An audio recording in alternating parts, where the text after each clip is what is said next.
Good morning, Youth Conference. I think you do better than that. Good morning, Youth Conference. Hey, I'm excited to be able to share with you this morning on our second session. Kel did an awesome job last night. Can we give it up for Kel? Just talking about how God rescued the nation of Israel. And just showing us how a lot of times we are in the middle. And there are going to be moments that pull us every which way. But as long as we have God to lead us and guide us through, that's enough. Quick question for you this morning. What is your favorite part about summer? What's the most exciting thing you did? Instead of just having a bunch of people raise their hands, just tell me on the count of three. 1, 2, 3. Okay, I heard a lot of swimming. Anybody travel? Okay, anybody travel out of the country? Okay, Brandon, I know where you went. Where'd you go? Amsterdam? Okay. Where'd you go? Yep. Mexico? Was there somebody else? Where'd you go? Fiji. All right. That's on our bucket list for my family. My wife and I, we've always talked about either going to Hawaii or Fiji. So, but yeah, this is an exciting time. You're not in school, but yet some of you are gearing up to go back to school in the next week or two. Some of you may be excited about that. Some of you may dread waking up at 5, 6, 7 in the morning. So, but yeah, I love summertime. Love getting to do camps, youth conference, things like that. But I just want to share with you a quick story before we get started. My wife and my son have birthdays that are 4 days apart. So in early July, we always try to take a trip to celebrate their birthdays. And so we decided to go to Wichita, rent out an Airbnb, and just spend time with her parents and my parents who live in Texas. So they drove up. And so we just spent five days together, and it was just great to have that time.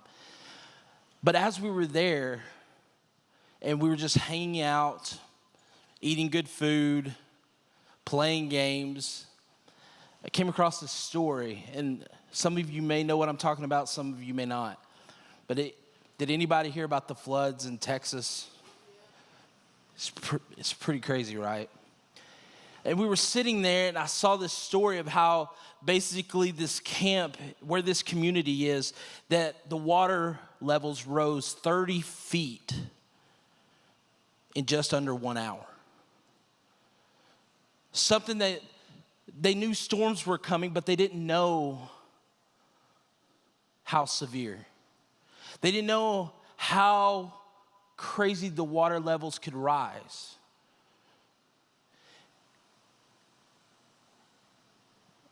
And as we started seeing this story unfold, they started sharing more about the leaders, the students, different family members who had lost their life in this community.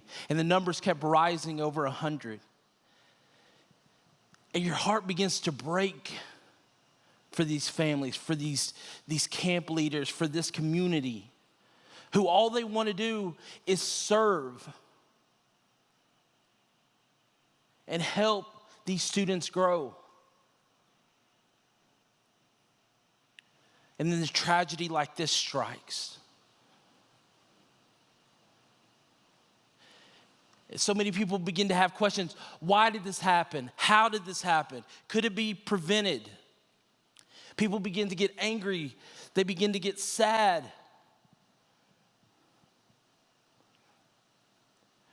But in spite of the tragedy, there was hope. There was a story that came out about a rescue diver. It was his first rescue mission. Had never done an operation before. Out of South Texas, they flew into the storm the whole way. And this diver who had never done an operation was part of a team that would go on to rescue over 165 people.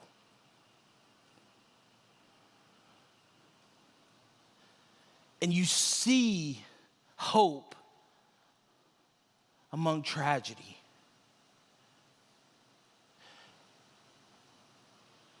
But in this hope, we wrestle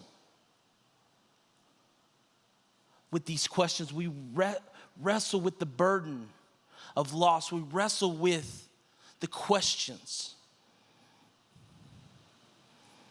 And as these questions still ring loud today,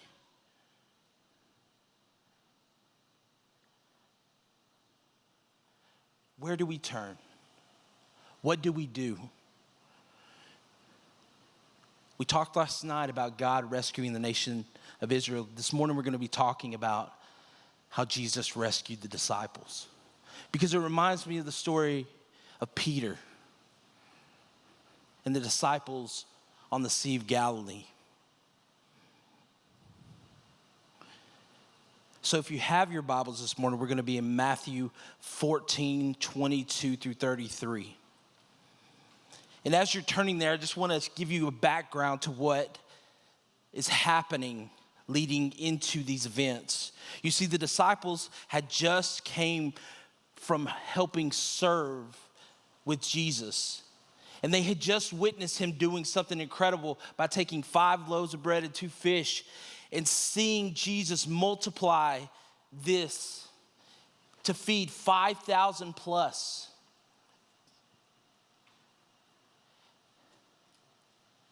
Something where they didn't see how Jesus could provide, he made a way.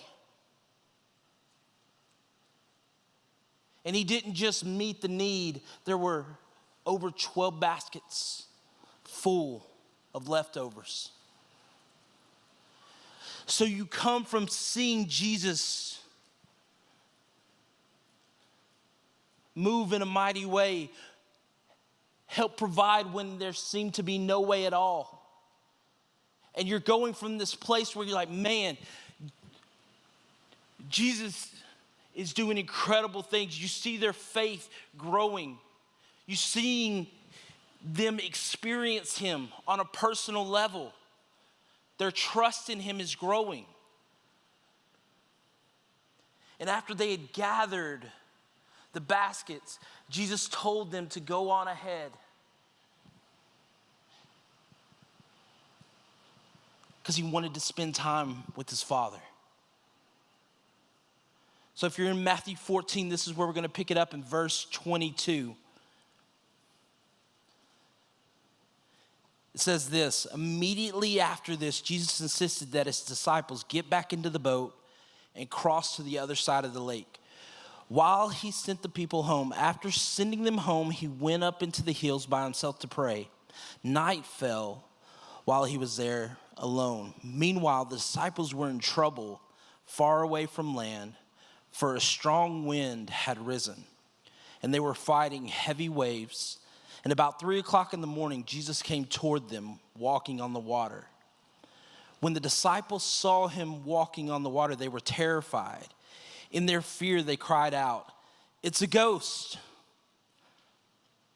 But Jesus spoke to them at once. "Don't be afraid," he said. "Take courage. I am here." Then Peter called to him, "Lord, if it is really you, tell me to come to you walking on the water." "Yes, come," Jesus said. So Peter went over the side of the boat and walked on the water towards Jesus. We're going to pause there. We see the disciples caught in the middle of the storm. Nothing's around them. They're trying to cross and getting nowhere. They're tired. They're scared. And it seems to be they're running out of options. If we were to put ourselves in their situation, how would you respond? Would you be scared? Would you lose hope?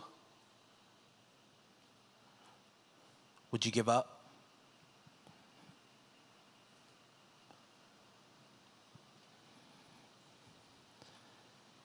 And not that you are just exhausted, but suddenly you see something that you're like, this can't be right. We're not around land. We see water in every direction. And it looks like someone's walking towards us.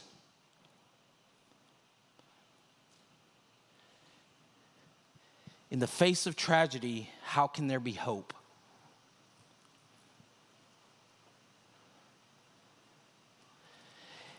And as I began studying and reading this, so many times we get caught up in the disciples' response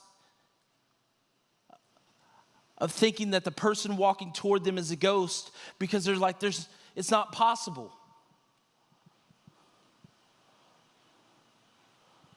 But we're going to talk about Peter's faith and response in just a second, because we need to be able to see how Peter's is not only wrestling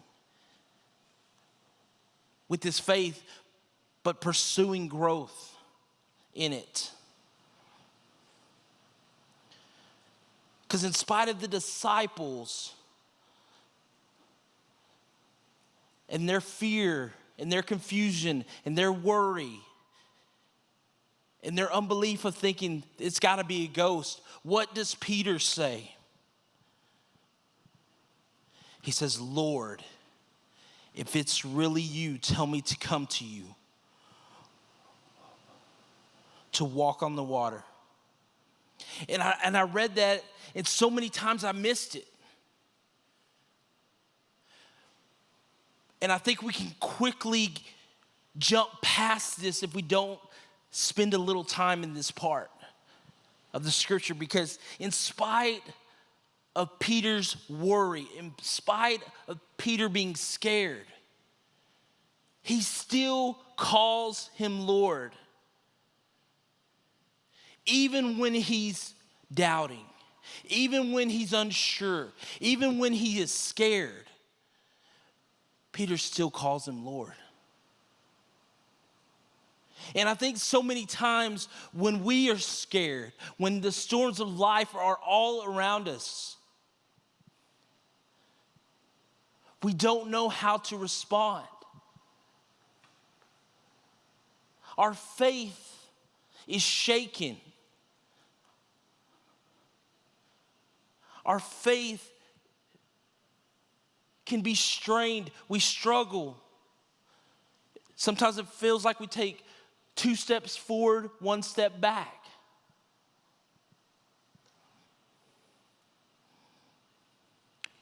But in spite of the storms, in spite of the doubt, he still says, Lord,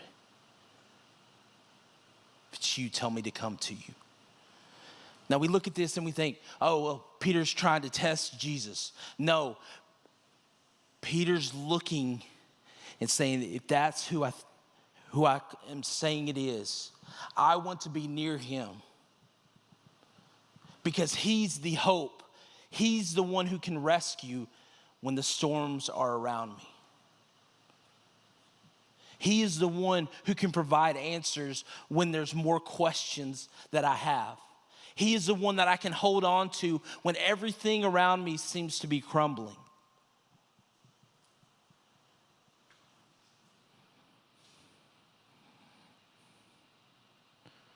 So let me ask you a question this morning. Who do you turn to when the storms come? I'll be honest with you, in high school, the mindset was always this: no one's gonna come help you, so you just gotta look out for yourself. You just gotta look out for you. Because no matter which generation it is, it always comes back to this: people are gonna let you down. But here's the problem with that. We tend to group Jesus in with the people, and we think if they let me down, Jesus is gonna do it. So our response when the storms of life come are not to turn to Jesus, but to look inward towards ourselves to figure it out. So rather than pray, we panic.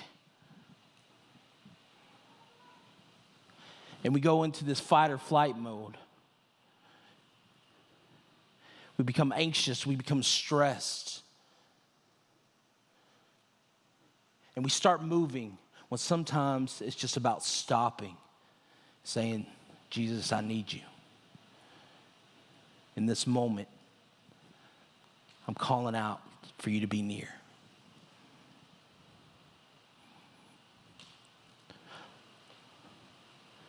And maybe it's not about running, maybe it's about the distractions that we can try to hide behind with the issues that we're facing. Maybe today your question's like, Jesus, are you even there? Come back to your experiences and how you have walked through your past storms, or maybe even the storms that you're going through right now in your own life. You may have thought, I'm strong enough, I'm smart enough, I can endure enough. You don't know what my story looks like. We become defensive, we put up the walls and we say, okay, I've got this, I can handle it.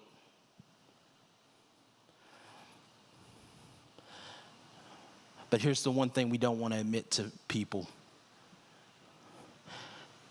That there comes a time when it becomes too much. And we become empty, alone, and lost.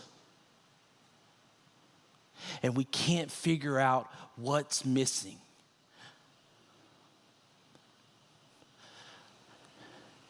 But this is the outcome of going through the storms on your own.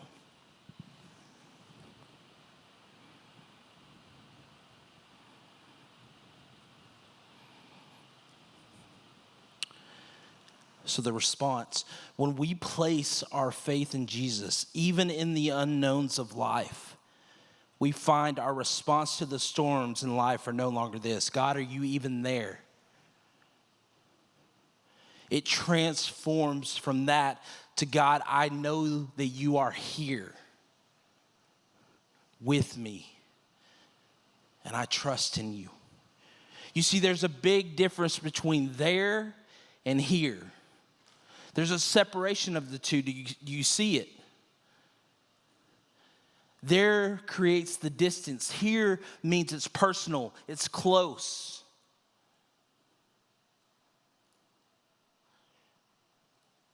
Here's the thing, following Christ, it doesn't always look perfect. It doesn't always feel perfect. It doesn't always seem like things are always going to go your way, but it's the endurance of your faith that teaches you to trust, that teaches you to love God in spite of the storms. So that no matter what you are facing, you start to realize who to look to when those storms come.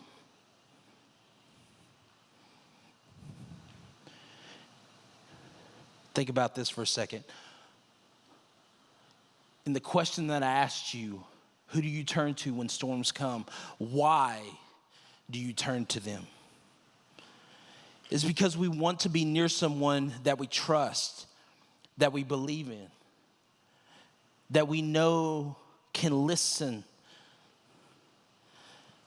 that we know that can give good advice and help the hurt that we are facing, even when things get messy. James 4:8 says this: come close to God, and God will come close to you. Wash your hands, you sinners. Purify your hearts, for your loyalty is divided between God and the world. Peter responds to Jesus. He wants to be near Jesus even when it seems difficult. But can you and I say the same thing this morning? When things are messy, when things are difficult, do you want to be near Jesus?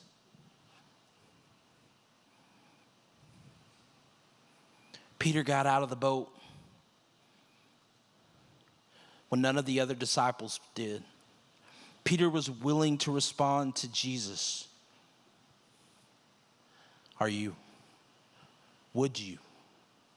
Have you?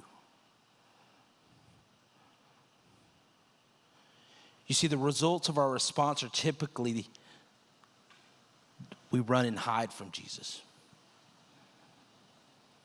We hide from the issues. We hide from the problems. We try to bury it deep down and think it'll just go away. But we know it eventually leads to baggage that just piles up.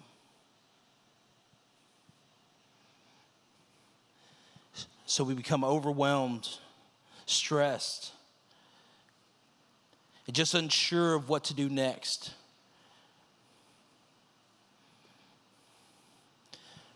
Because there's a lot of us that are just scared, lost, alone, doubting, and unsure to trust anyone, to let anyone in.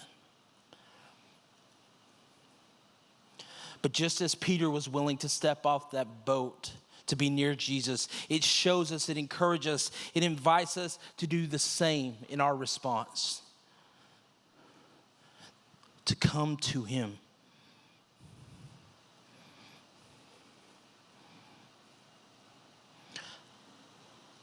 What happens when doubt begins to sink in, though? Matthew 14:29 through 30 says this, "Yes, come," Jesus said.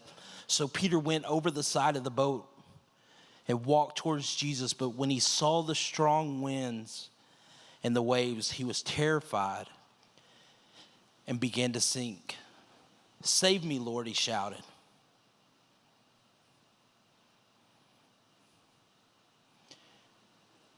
Peter begins walking towards Jesus. Can you imagine that feeling of stepping out of the boat? Maybe this unsure, but I'm going to do it. And realizing, oh man, I'm doing something that I don't know anybody but me and the person in front of me is doing. And just starting to take a step. You see, for us, this can reflect what it's like to follow Christ. You make that decision to follow Jesus and say, hey, I don't know what this means. I'm still trying to figure it out. There are things in life I'm still working through it, and I'm trying to learn to trust Jesus with it. And I don't know, but I'm just going to take that step towards him.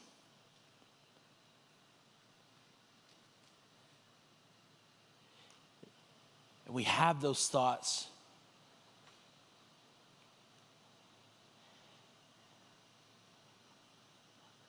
And those moments where we're like, okay, I'm learning how to trust. Maybe it's at your youth group. Maybe it's on Sunday morning. Maybe it's at an experience where you go to a camp or a conference like this. But you get back into life and you start to see the things around you, and you start to notice everything else but who you originally set your eyes on. You're no longer seeing him. You're seeing everything else as your point of focus. You see, Peter starts to notice the waves. He starts to notice the obstacles, the distractions around him.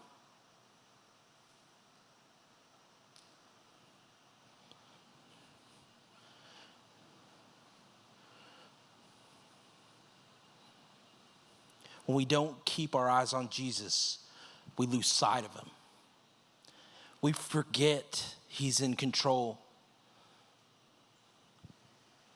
But then this leads to us where we stop looking for him in the moments where we need him and where we should want him.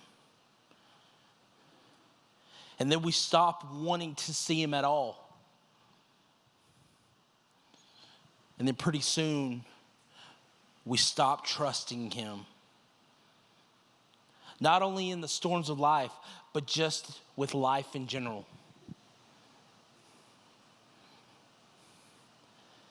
And then we stop getting out of the boat.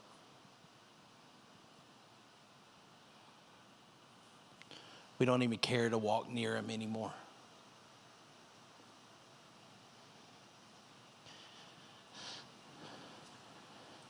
Maybe the belief that some of you have this morning is this: Patrick, you don't know how many times I've sunk, though. You don't know how many times things have just gotten between me and God, and I felt ashamed. I felt like I fell too far. We begin to make up these reasons of why we're not turning to him.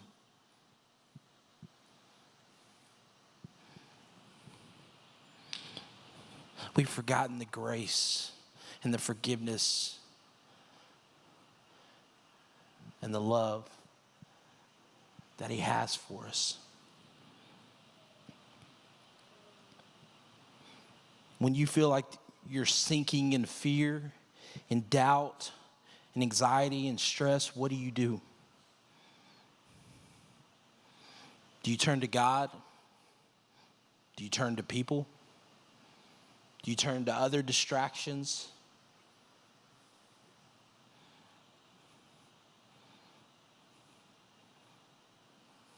You see, in our culture, we can disconnect from people pretty easily. But what tends to happen is we think the disconnect can help us.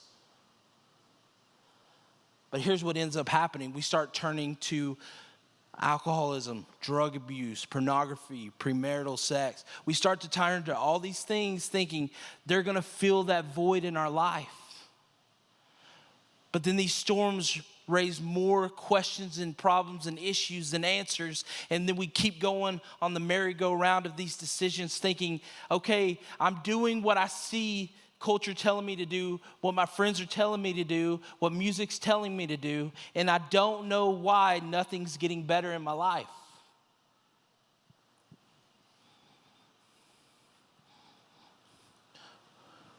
Because we have turned to everything and everyone else but God. And nothing worked. Peter's faith had faded, but it did not fail. Why? Because as he was sinking, he reached out to the one who truly saves. He was afraid. But check out what he says in verse 31 through 33. Jesus immediately reached out and grabbed him. He said, "You have so little faith. Why did you doubt me?" When they climbed back in the boat, the wind stopped. Then the disciples worshiped him. "You really are the Son of God," they exclaimed. You see, the Lord rescues. That even when Peter is sinking and the waters are starting to rise, he calls out to the one who rescues. He says, "Lord, save me." And it says immediately Jesus picks him up. He doesn't say, "Hey, Peter, I don't have time to talk right now. Hey, Peter, I'm busy. Hey, Peter, you got this."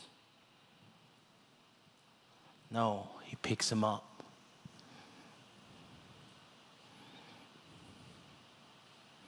He doesn't ignore him, he doesn't walk away, and he doesn't leave him. But these two last questions I have for you that Jesus addresses: do you have little faith? Do you doubt? These two questions can seem like, are you kidding me moments? Really, we tend to turn it inward. We say, but at least I got out of the boat. At least I was willing to step out at least of the boat. We start comparing ourselves to others. They're still in the boat. Jesus, at least I got out. But I asked you these questions because how many times has your faith become weak and doubt became strong in your life? Where you took your eyes, your heart, and your lives off of Jesus.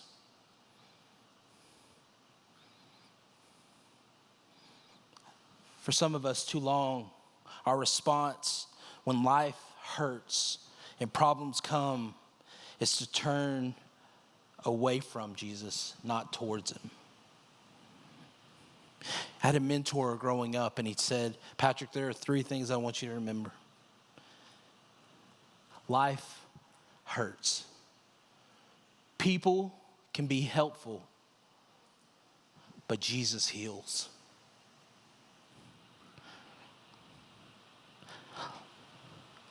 Life isn't always going to go the way that we want it to. There are going to be moments of pain and loss. Why? Because the world is broken in sin.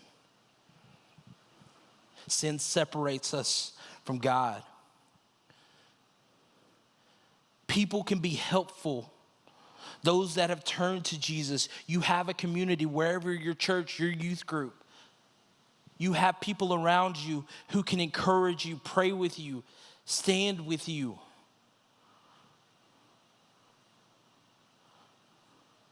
To be there, to be the hands and feet of Jesus, but they cannot fix the empty hole within each of our lives.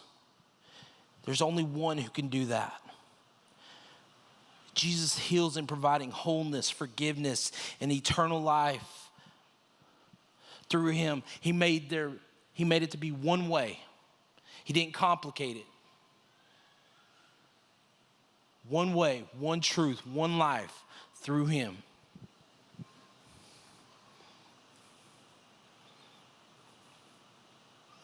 Jesus is with you in the storm and after the storm. When we learn to keep our faith, our eyes, and our hearts and our lives fixed on Jesus, we draw near to him. We begin to grow in our response, to cling and hold on to faith. It transforms from God, where are you, to God, I know that you are here. The Hebrew word yasha means to deliver, to save. And there's a word derived from the root word meaning salvation, and that word is Yeshua. That name in English is Jesus. Jesus is our rescue. Psalms 91, 14 through 16 says this: I will rescue those who love me. I will protect those who trust in my name. When they call on me, I will answer. I will be with them in trouble. I will rescue and honor them. I will reward them with a long life and give them my salvation. In any of that, did you see question marks? These are promises that are available to us through Christ alone. That in spite of tragedy, there is hope. We have rescue. I talked at the beginning of the message about this tragedy that happened in Texas at this camp. In the aftermath of this storm, where families had lost loved ones, students had lost friends, communities had lost the people near and dear to their hearts. in spite of all the confusion, doubt, hurt, pain, and anger, and the questions that they had, they could have responded a million different ways.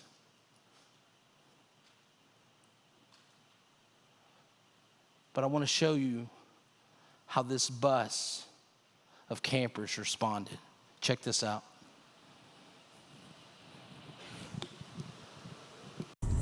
Thy own hand, Lord, prepare me to be a sanctuary, pure and holy, tried and true. With thanksgiving, I'll be a living sanctuary for you.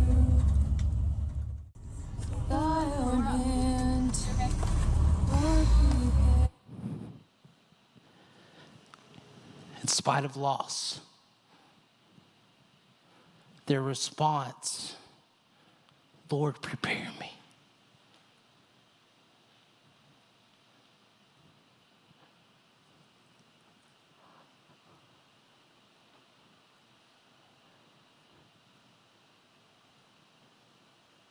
To be a sanctuary, pure and holy, tried and true. With thanksgiving, I'll be a living sanctuary for you. See, it's not about me, but it's about Christ in me. You see, our choices outwardly change when we know how Christ has changed us from the inside out. The way we respond changes when we know who's greater in our lives.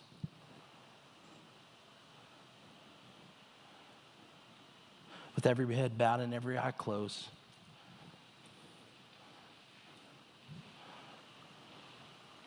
maybe you wrestle with doubt, worry. Maybe you feel alone, lost, ashamed.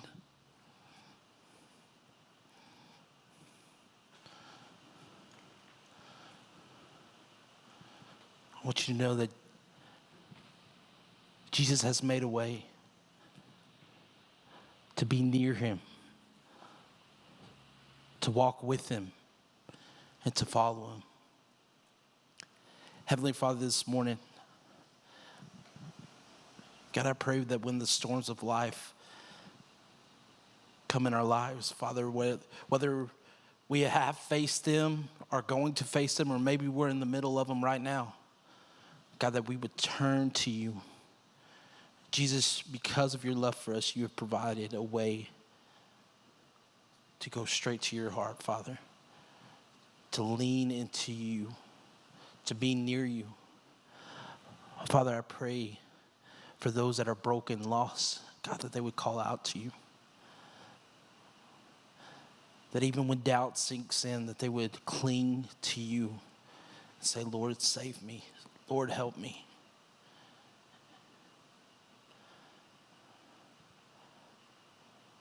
Father, thank you for loving us.